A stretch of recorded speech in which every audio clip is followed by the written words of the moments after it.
Hello everyone, this is the finale of What If Naruto Was the 10th Jinchuuriki, and I hope you guys enjoy this video and to like, to subscribe, to share, and check out the playlist, to see more comment down below. Now let's start the intro. They call me a god. They call me a god. They call me a god. Join my membership, the perks are great. It's in the description. Then they fought with all their might against Itachi and Kisame. The mountains were filled with the sounds of battle. He smiled at the faces enraptured by his story. Small hands stilled by his words, large eyes turned to him in fascination. Oh yes, he could tell tales like no other. Sakura and Naruto were weak, but they kept fighting. For peace. For Konoha. For their love. The old man stood up shakily on his cane and used his free hand to emphasize his words. When they only stood against Itachi, a flash of black came and there stood Sasuke. The children cried, clapping their hands in excitement and enthusiasm. Sai grinned at the effect that his words were having. Oh yes, he could tell the greatest stories. Sasuke took the opportunity to revenge his clan. He fought with his brother until he was near S. But then Sakura held him back as Naruto bent down and asked the question that would lead the destinies henceforth.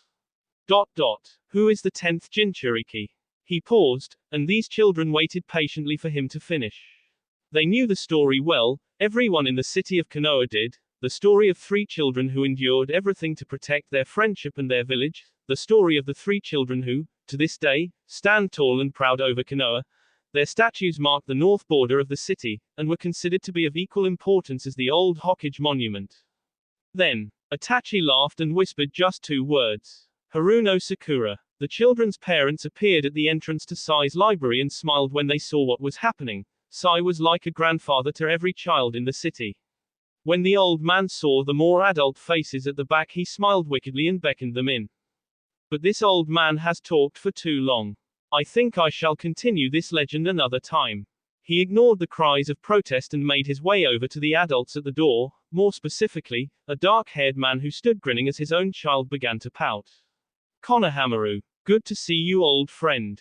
He put his hand on the younger man's shoulder. Konohamaru grinned, nodding up to the 5 heads that adorned the mountain above them. Been a long time since I last reminisced in such detail. I used to want to be up there, you know, as the 7th head. Sai looked at him with sad eyes. With Naruto as the 6th. Konohamaru nodded, smiling sadly. Sai looked up at the monument and sighed. Since the day of the Bayou, there's been no need for ninjas, but life has still been eventful and full of wondrous things. He turned to look at the north gate in the distance, where 3 full-length statues stood together holding hands. Though not a day goes by when I do not miss them, the right way. The only way for such people, such ninjas. Konohamaru nodded. The museum's repairs are complete now, you should come by and give a talk for the reopening. The museum was a monument inside the mountain, and it portrayed the entire history of the ninjas of Konoha in paintings and written texts. There was a whole section dedicated to Team 7 and its experiences, and it was the most popular tourist site in the city, which was the most popular tourist resort in the Fire Country. Sai thought about it for a moment. I'd love to. I am the artist who created that section after all.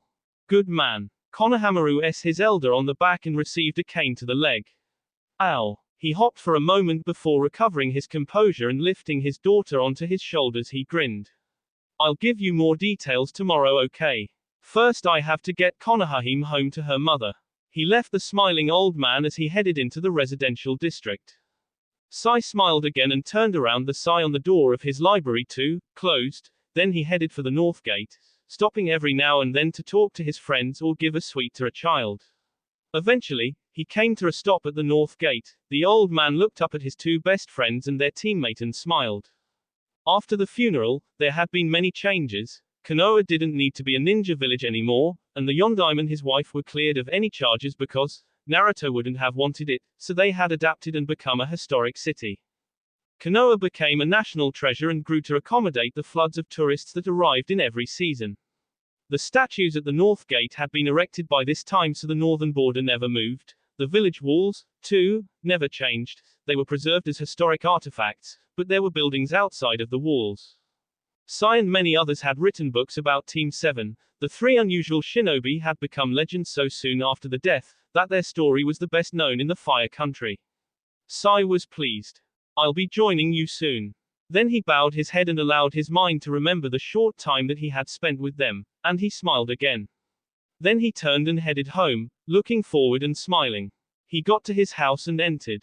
But not too soon. Pink blossom petals were falling from the trees, landing on the still water and causing the smooth surface to break into ripples. The girl had her hands on her knees and she was looking at the image in the water. The sound of laughing caused her to stand up and stretch, looking over to the red-painted bridge where she could make out the figures of her two companions. As she looked up at them, her face broke out into a wide smile. One of the boys saw her smiling and waved to her with all the energy that he could muster. Hey, Sakura-chan. He jumped from the bridge and ran across the water, throwing himself at the pink-haired girl and holding her tightly. She laughed and put her arms around him. Naruto. She closed her eyes and felt the warmth of his arms around her. I thought that I'd never see you again. She smiled and felt a few tears come from under her closed eyelids. They separated and Naruto stroked her cheek with his thumb while holding her chin in his palm. Then they both turned to see Sasuke smiling slightly awkwardly with his arms folded. Either of you? Naruto slung one arm over his brother's shoulder and grinned. Yep, we all arrived at the same time. But, you were kind of out of it for a while.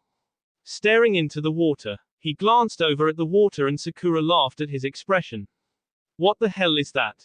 He knelt at the water's edge and stared. Sakura slid her arms around his and followed his line of sight. Sasuke joined them and Sakura heard the Uchiha make a small grunt in surprise. That's us. Sakura finished, nodding. It's where we just came from. This is weird. Sakura mused. We're all three of us. They're about to fight the Beiyu. She felt Naruto's back muscles tense up, and his fists clenched. Can't we do anything? Anything at all? Sasuke stood back. Damn it. What is it? Sasuke. Sakura looked up at her friend, who was wearing a face of surprise and displeasure. I thought they would obey me. Damn it. He stood up and kicked at the water. Naruto stood up too and glared at his friend. There was a short silence until Sasuke retained his cool composure. Sugetsu, Karen and Juugo were meant to help Konoha. Sakura set her face. She understood who he meant. They were the former subordinates of Orochimaru who he teamed up with to go after Itachi. Unfortunately, Naruto was a glutton for punishment. He scratched his chin and narrowed his eyes in thought. Who are they? Do we know them? Sakura sighed and rested her forehead on his shoulder. He really was dumb. Even now, he couldn't help himself from asking the worst questions. My teammates, Sasuke muttered, looking away and focusing on the lake.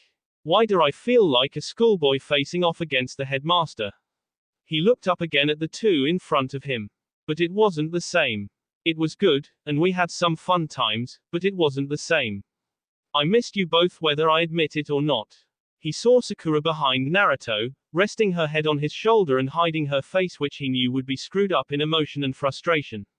He didn't look at Naruto's face, which he knew would be a mixture of anger at him, Sasuke, and great sadness that he was replaced. Okay. Sasuke looked at his old teammate and friend in surprise. The young man was turned once again to the water in interest, his face read nothing but curiosity. Sakura's face wasn't scrunched up, it was relaxed and slightly worried as she smiled at Sasuke before nudging Naruto with her elbow. Barker, don't be so rude. You ask who they are and then just ignore the answer. She pulled her features into mock anger as the boy looked up at her and then at Sasuke. Sorry, is that them? He pointed and Sasuke nodded. The three teammates were heading away from the Beiyu and they appeared to be slightly panicky. As the 3S ninja concentrated, they found that they could hear their voices. It'll be alright, Karen snapped, storming ahead. Konoha and Suna are the strongest ninja communities in the top hidden villages. We need to move out and see if there's anything else to do.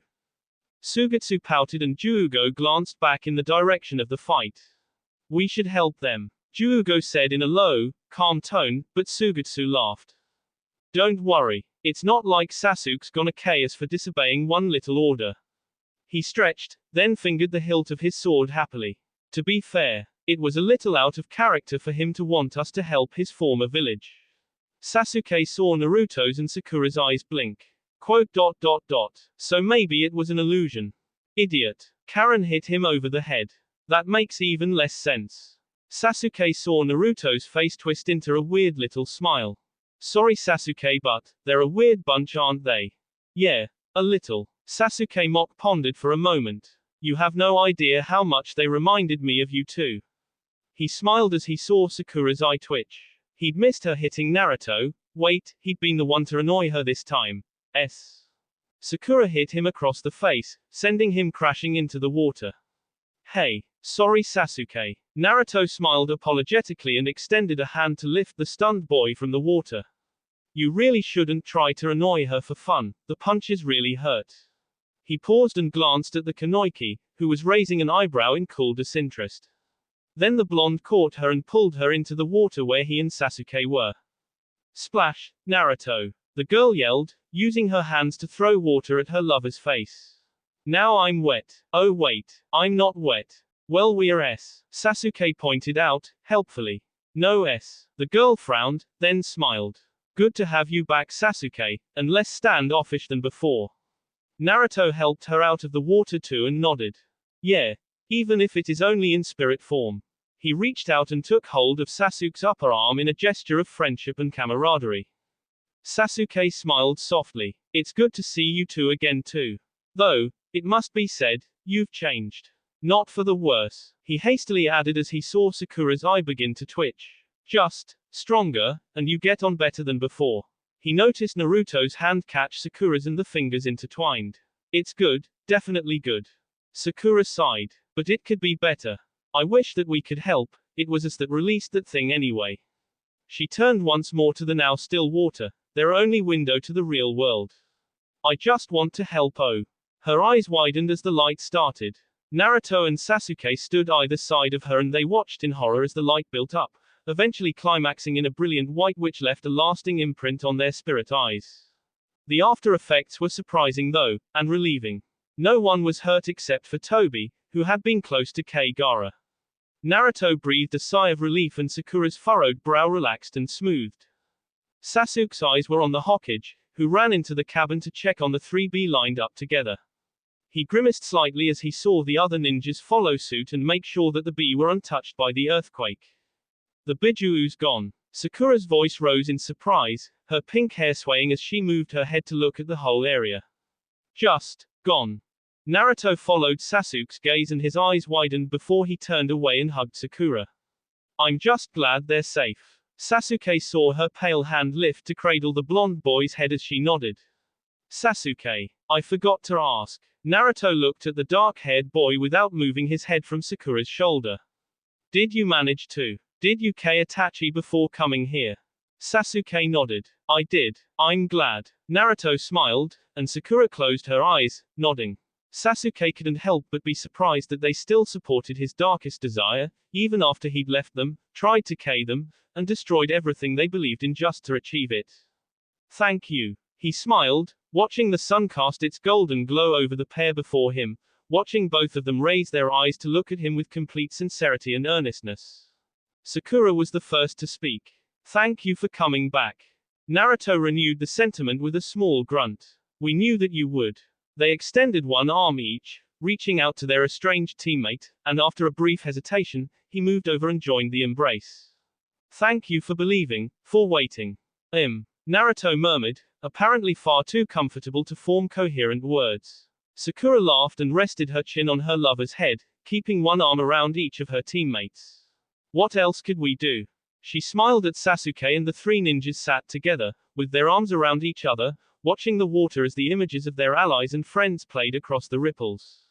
After that, no matter how many times ninjas or explorers tried, no one ever found the cave or the garden again. After a while, most people dismissed it as a fictional legend, a side story made up to make the story of Team 7 more romantic. But one old storyteller knows different. He knows that place existed. He was there. It doesn't matter that he couldn't find it again to paint it, he knows that it was there. He knows that when he will join them there. He knows that they will remain in that place for the most perfect eternity. Always together, always happy, always, until they choose to live again. But that's another story. That will be all for this video. Be sure to like, subscribe, share, and comment down below for more videos. Goodbye.